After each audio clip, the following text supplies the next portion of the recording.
Hi, everyone, and welcome back to Create and Consume, a podcast about what we make, watch, and buy in the era of digital content. I'm your host, Austen Tosone. Today's episode is an exciting one because, number one, today marks the day that my digital course, the Influencer Income Accelerator, has once again opened its doors for enrollment. But even more than that, I thought it would be cool to use today's episode as a chance to share a bit of the behind the scenes of how a digital course is actually made, how it all comes together, and really how I was able to just take this idea of a digital course and turn it into a program that to this day has helped many students create and scale passive income streams to supplement their brand deal income. I remember all the way back in, it must have been the first quarter in 2023, right after I launched the course, I did a Clubhouse room about this. But given that I am no longer on Clubhouse and that there are some updates that I wanted to add to the conversation, that is really what inspired me to make this the topic of today's episode. Before we get into all things digital courses, let's do a little create and consume. As far as what I have been creating this past week, I actually wrote a new blog post that Andrew helped me brainstorm and come up with the idea for. So I think we were just talking, or maybe he saw a TikTok or something that was about some of the best small towns in the US.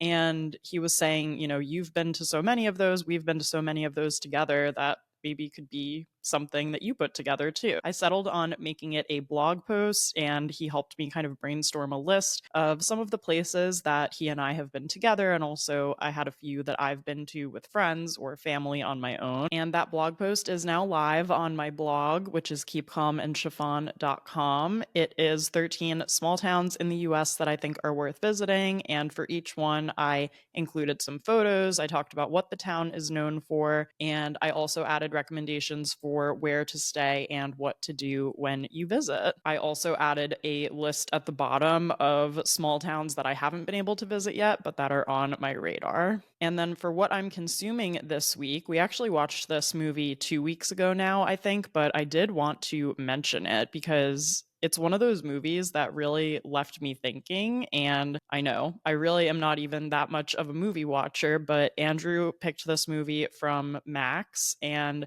I guess it did come out in theaters, but only in a limited release, and then it went right into streaming. But the movie is called Juror Number Two. It's actually directed by Clint Eastwood, and it is a courtroom drama. I mean, this movie was kind of wild, but not in an outright intense, like action packed kind of way. It was really wild in the suspense and the buildup and the anxiety, honestly, that was created around the main character who ends up assigned on a jury for a case. He lives in Georgia, I think specifically in Savannah, and his wife is pregnant. He's trying to get out of jury duty. Of course, that doesn't work. He ends up on the jury. And as the details of the case are presented to him, he kind of starts to have some realizations. I really don't want to say anything more than that. I actually texted my parents and told them they needed to watch this movie, which I basically never do.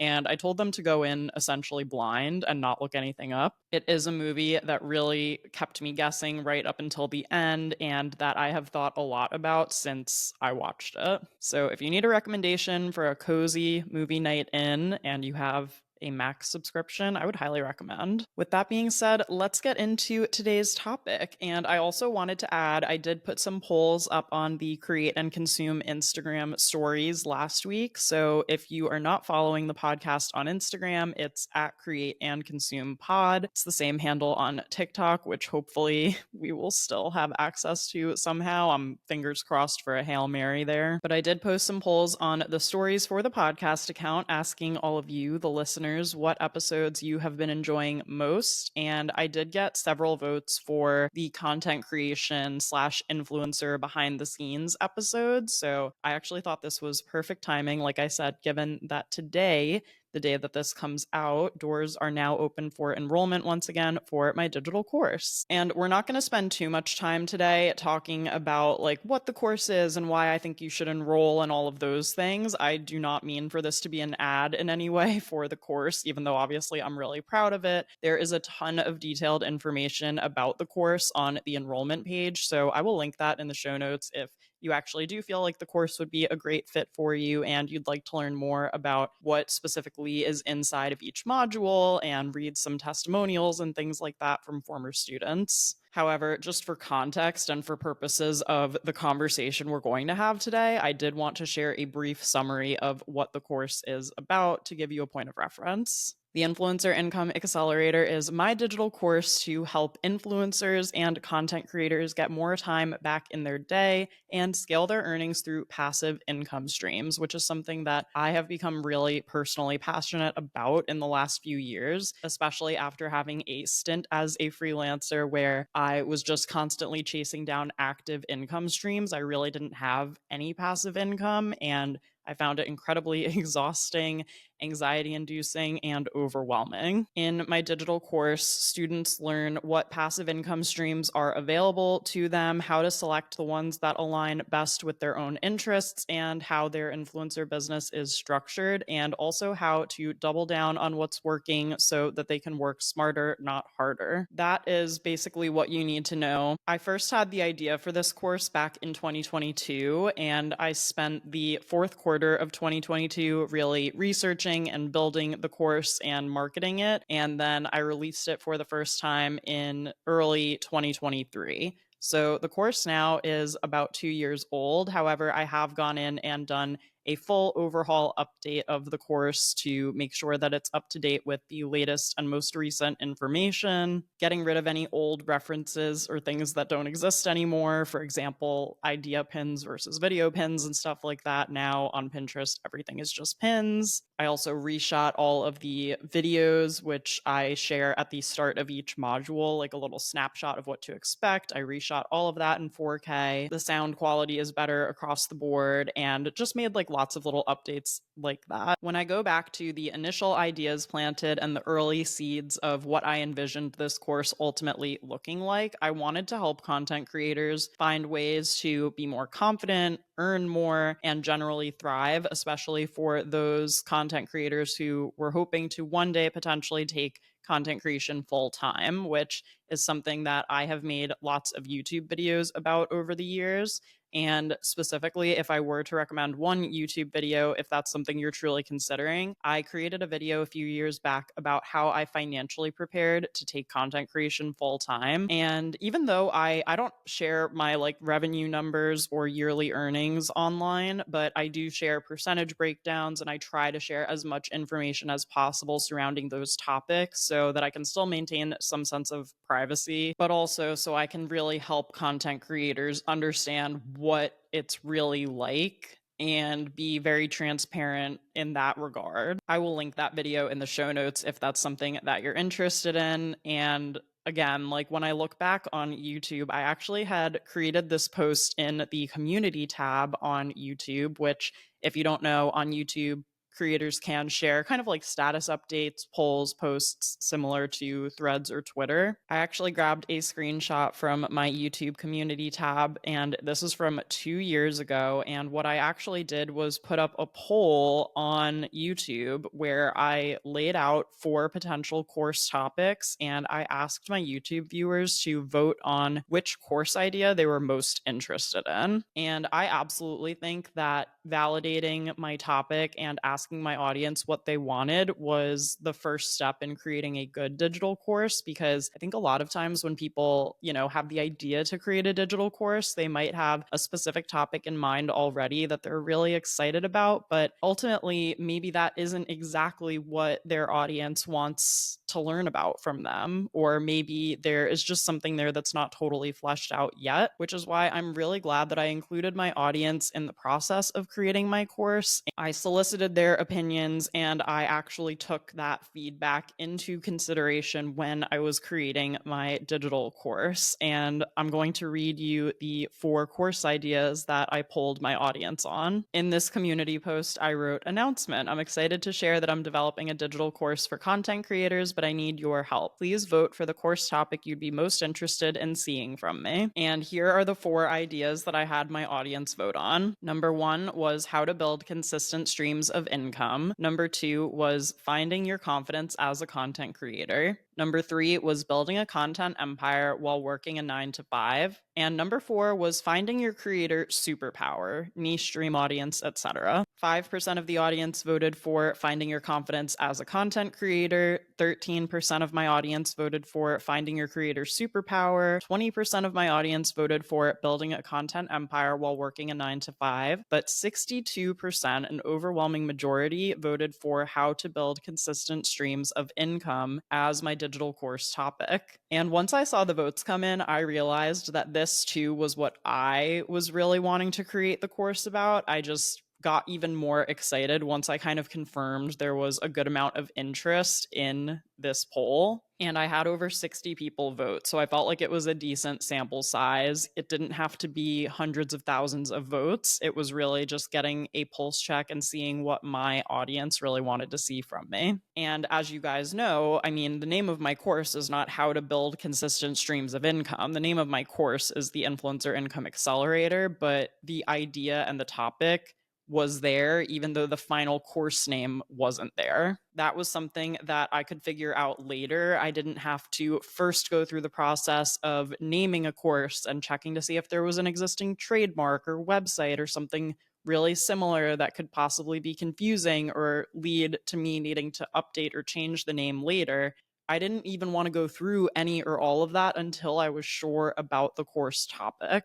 So that's why I would encourage you, if you're thinking about starting a digital course of any kind, not to necessarily have people vote on names, because names can only tell you so much, but to vote on the core course content and the topic that you want to focus on. I love that I still have that screenshot that I'm able to look back on 2 years later to see this is what it almost was, and here's what it ended up being. So, yeah, this is one of those positive moments where I'm grateful that I have documented a good majority of my life on the internet. Another thing that kind of led me to realizing that I wanted to create a digital course was that I was a student in not just one, but many different digital courses. I took 2 digital courses before I realized I actually wanted to create a course of my own. And then I actually took a course to help me create the course. And I took one more after that last year. One thing I've noticed since being a self employed content creator is that I find a lot of value personally in investing in education for myself, because I don't work for, a regular company. I'm not like a corporate employee. I don't necessarily have access to leadership trainings or extra sessions or things that you might have in more of a corporate environment. So it's really up to me to kind of seek out all of that stuff on my own. And, I think it's also really important to find course instructors who you can trust. So I'll circle back on that in a minute. But just for reference, like I said, before I ever created a digital course, I actually took several on my own. And I have 4 that I'm going to name and recommend because I have taken all of these and really liked all of them. Although one's not available anymore, I'll tell you why in a minute.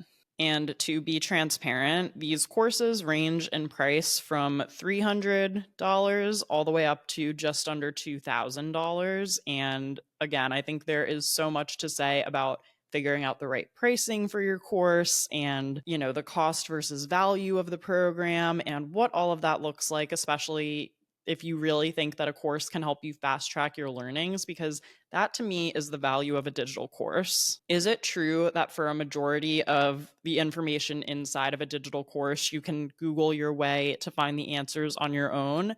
For the most part, I would say yes, it is. But the beauty of a course is that you get the built in framework and resources, and sometimes even an additional community to talk to other people about your ideas, all packaged together in one. And it really is the trade off of you are spending money, but you're saving time. And I am someone who really appreciates being able to outsource certain things that give me time back in my day, because time, in my eyes, is the most valuable resource. I know money is a close second, and for a lot of people, it's probably the first.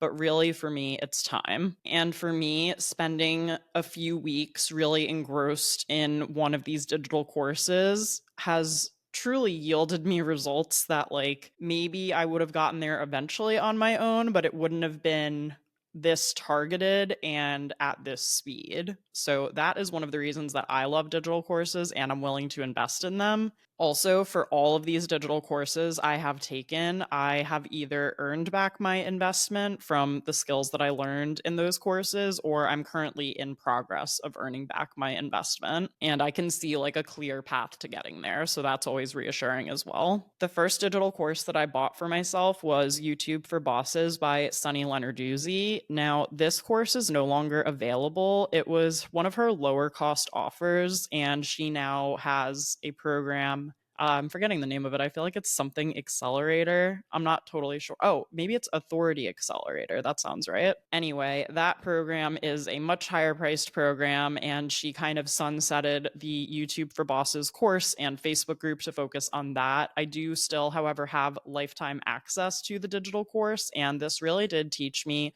the basics of SEO for YouTube, lots of helpful information about how to title videos, how to create thumbnails, what to include in the description box of your video, how to build your email list from freebies. Like, there really was a ton of great information and intel in there. It was a really helpful beginner's guide and crash course to understanding how the YouTube algorithm works and understanding how to create great content for YouTube. The second course that I took was Stupid Simple SEO, and this course is created by Mike Futia, and he has several different niche sites that he has grown through organic SEO and other strategies like Facebook ads and Pinterest, etc., that he now incorporates into his program. He has gotten several sites into Mediavine, which is a very prestigious blog ad network that you can join. And he is really great at explaining SEO for blogs in a very clear and specific way. I believe I bought this in 2020, right around the time that I was starting to consider the possibility that I might be able to leave my full-time job to focus on content creation.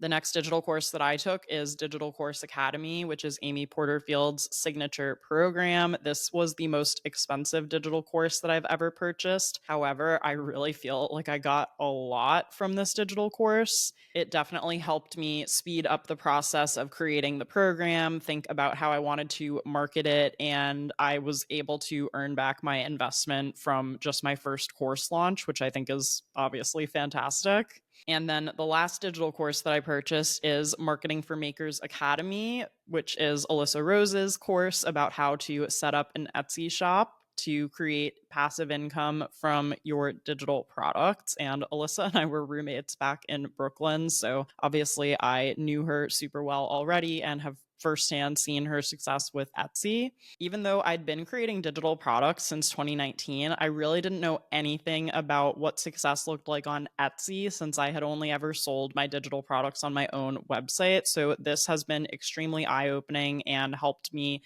speed up the process of launching my Etsy shop.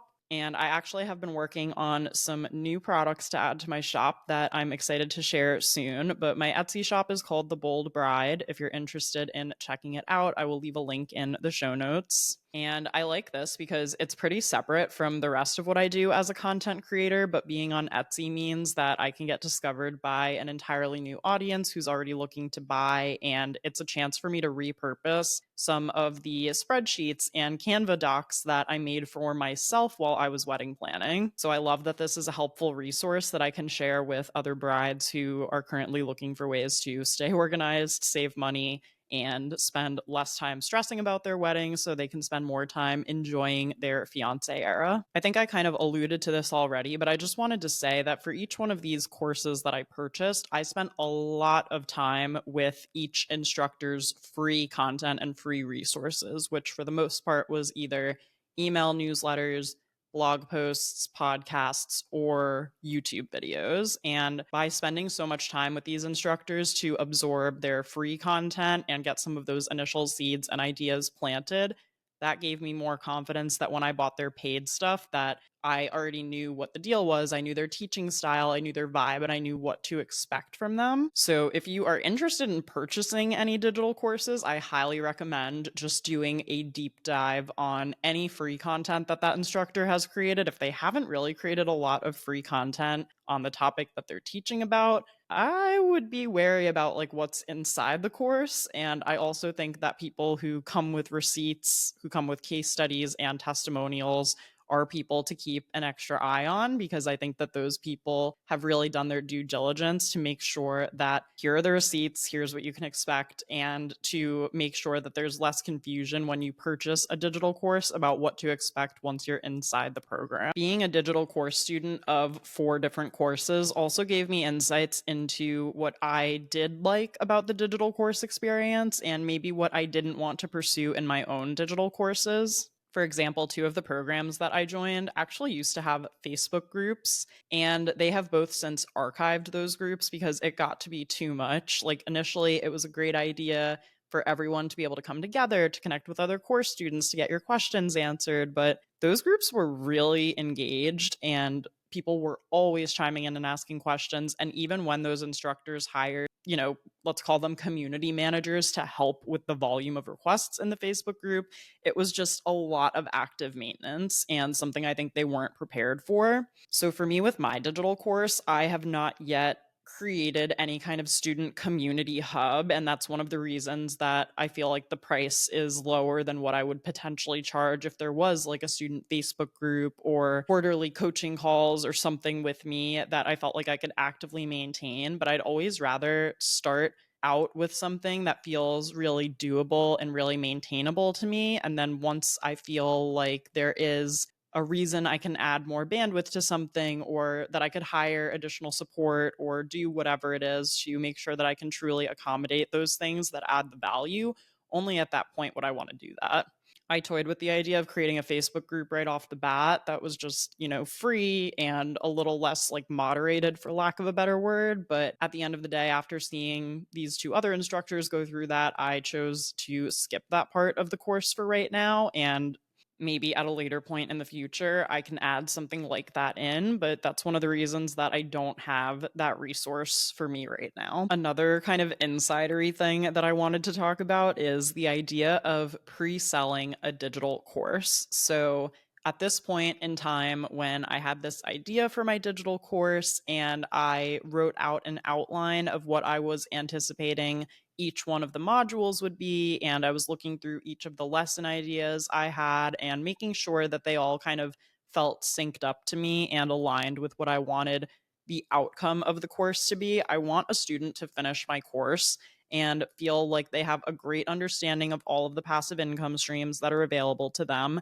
that they've selected their priority passive income streams that they're going to start implementing and growing in their business, and that they have a system for maintaining all of these passive income streams and checking in to see how they're doing revenue wise, if it might be a better idea to switch gears to something else. Basically, just to have a complete toolkit and feel really prepared to launch and grow these income streams in a way that works well with their business and that isn't adding too much more work onto their plates. I know that's the end goal of how I want a student to feel when they complete my course. So that gave me a great checkpoint to go back to each and every module and each and every lesson and say, does this help with that end goal? If the answer was no, then maybe the lesson was more of something that could just be one slide in another lesson, or maybe it just wasn't fully formed enough to be part of the course at all. All of that to say, at the end of 2022, I had polled my audience on the initial course topic. I had made this course outline, and this is actually a strategy from Amy Porterfield's Digital Course Academy. And I actually was asked to come on her podcast and speak about my experience pre-selling my digital course. Last year, I was a guest for a short segment on Amy's popular marketing podcast called Online Marketing Made Easy. This was a really big moment for me because I have listened to so many of Amy's podcast episodes over the years, and her marketing podcast is one of the top marketing podcasts in the world. So I will link the episode in the show notes if you'd like to hear me talk a little bit more about the process of pre-selling my course. For the pre-sell, what I did was I listed the course at a 50% discount, and I made some kind of visual that showed that. So whatever the price was, I put a slash through it and then put what the price I was offering the pre-sell for was. And I also kept the enrollment very limited. So I only offered 10 pre sale spots. And the course was offered with a caveat. So I said, I'm listing the course. There are 10 spots available for a 50% discount. And I basically said, this 50% discount is in exchange for your feedback. And each week of the course, I'm going to be sending out surveys that, because you're agreeing to buy the course at a discount, you're also agreeing to fill out these weekly surveys and give me your feedback. And I sold my first 10 spots. I was able to actually sell all 10, which gave me even more validation that this was the right course and that people were truly interested in it. And the best part was, if for some reason I hadn't sold those 10 spots, I didn't actually spend all that time creating the course yet. And so, timing wise, what happened was in December of 2022, I pre sold the course, and then delivery of the course actually began in February, which, if you're doing the math correctly, gave me all of January to actually create the course content and drop the lessons. So I basically created the course content, but then because I did a live launch where each week I would release a new module, I would create everything all together, record the first module the week before it dropped, and then wait to see if I had feedback or questions or things that could be addressed or tweaked in the second module. So that then when I sat down to record it, I was in real time including feedback that I heard from students in the actual content. This was so much less pressure because, like I said, it allowed me to sell the course before it even existed, which I thought was crazy, but like it really wasn't in a lot of ways. And if anything, it gave me, like I said, a lot more confidence to move forward with the idea, knowing that people had already purchased it and that more people could buy it at full price later. And it also gave me all of this valuable feedback that I want to talk about feedback for a minute, because this is something that I feel like I got really, really comfortable with when I worked at Jump Rope, the tech startup. My role at Jump Rope was as the beauty content director. So I was responsible for overseeing and curating all of the beauty content on our platform. But I also spent a lot of time, and I mean a lot of time, listening to beauty creators, hearing their feedback about the app, hearing their suggestions about the app, and of course, filing bug crashes and reports like that to our engineers when they had issues with the app. One thing I really appreciated about our CEO was that he was always extremely open and receptive to feedback, good, bad, everything. And I think that that kind of gave me a crash course in realizing that you can't take feedback personally as much as it is personable, because someone in theory is critiquing your product.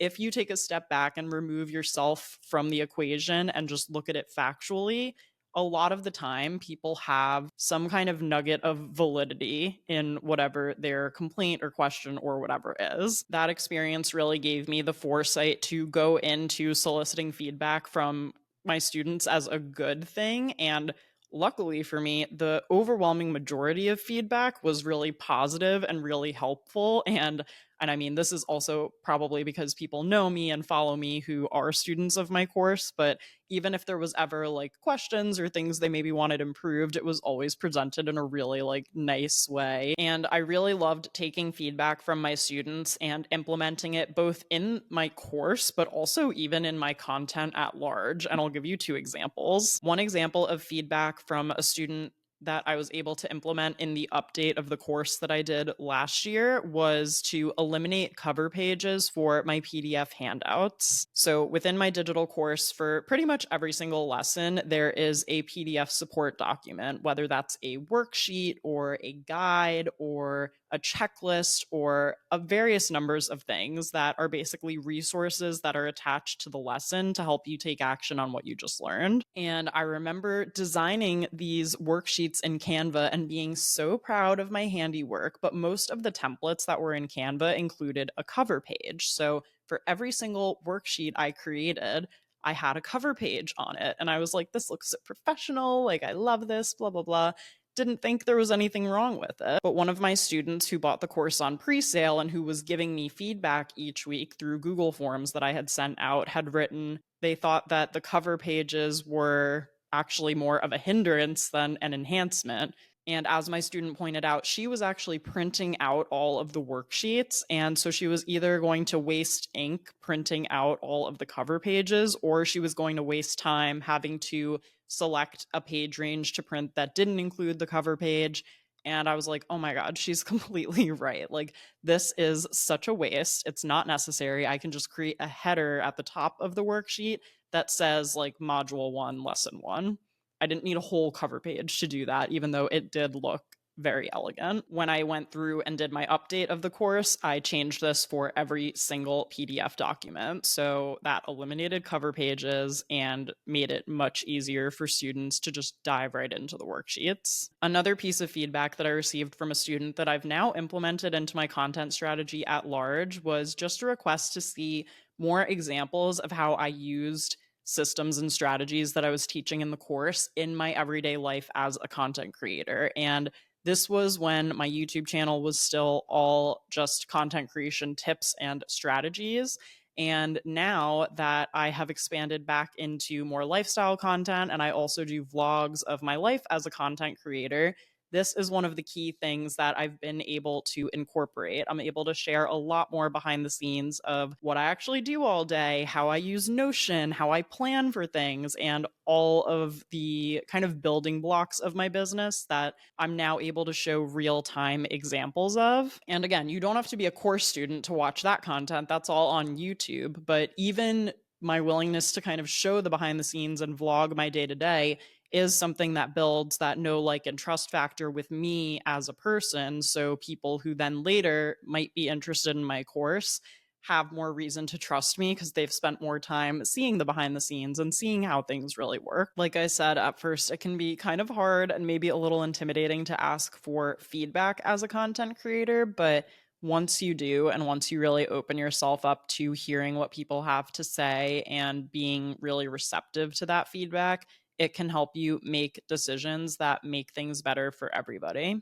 That just about brings us up to current day. But what's interesting about me reopening enrollment now compared to what I did in 2024 and 2023 is that this time there's no end date for enrollment. When I first launched the Influencer Income Accelerator, there was a limited window of enrollment for two reasons. Number one, obviously, I wanted to create a sense of urgency and kind of have an end in sight for when people could sign up. But also, at that time, I was rolling out the course live, and the course spanned 4 weeks, and I would release one of the 4 modules of the course during each one of those weeks. So, in order for students to be in and be ready to go and have access to the course content kind of dripping out in real time, they needed to be signed up by a certain date. That process is what is kind of known in the digital course community as a live launch. What I'm doing differently this year in 2025 is moving the course to evergreen, which essentially means that anyone can sign up for the course at any time now. I'm really glad that I did the live launches at the times that I did because I do think it got more students enrolled because of the limited sign up window. And I also feel like it allowed me to really focus on the course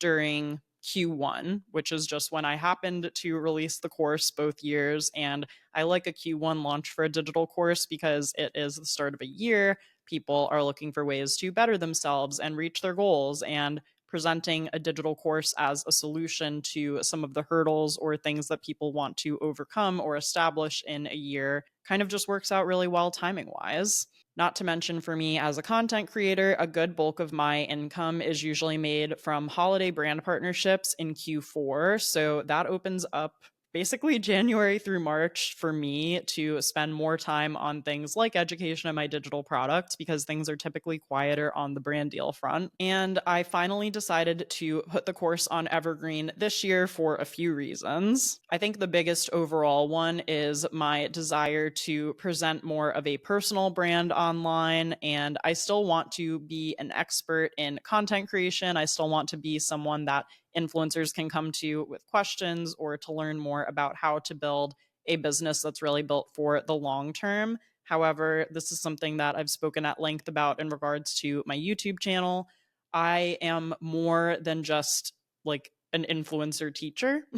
And I like being able to showcase different parts of my personality. And I feel like by putting the course on Evergreen right now, there is a little less pressure associated with the course. Also, like the idea that someone could stumble across my digital course and they don't have to wait to enroll. They can jump in right at that moment if they're feeling inspired or motivated. And my live launches have been great in the past, but right now I am more interested in this being an evergreen income stream for me. I have had to make a couple of adjustments to the course to make it evergreen ready. So one thing that I switched out was one of the bonuses in the course, which previously included a weekly Q&A session with me. That is something that I was able to do when I was live launching the course. And for that full month, that was basically my top focus. And I was able to set aside time to do that. With an evergreen model and people joining at various times, like I was even alluding to with the Facebook groups, I feel like there is just a little bit more that's required from a logistics standpoint, from a scheduling standpoint, and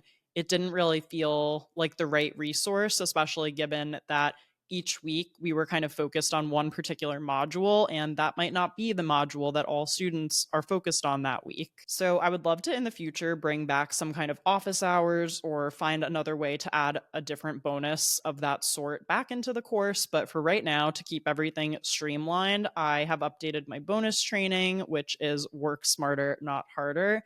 And I've added a new bonus, which is a PDF bundle. This PDF bundle essentially contains a bunch of bonus resources, including a new and updated calendar for 2025 with important dates, holidays, and deadlines to keep in mind that are business centric. Another PDF contains over 300 content ideas for the year, split up by month and by season. I also created an additional resources PDF, which is almost like a bonus library for all of my course students. And what I basically did was go through my entire YouTube catalog of videos, and I created little, almost like mini playlists for people for the digital course. My goal with the core course content is always to stay really on topic and address people's questions within that specific module or lesson. However, if there's a term that I mentioned in the module and I have a YouTube video about it, I have added that to the module 1 section of this new PDF.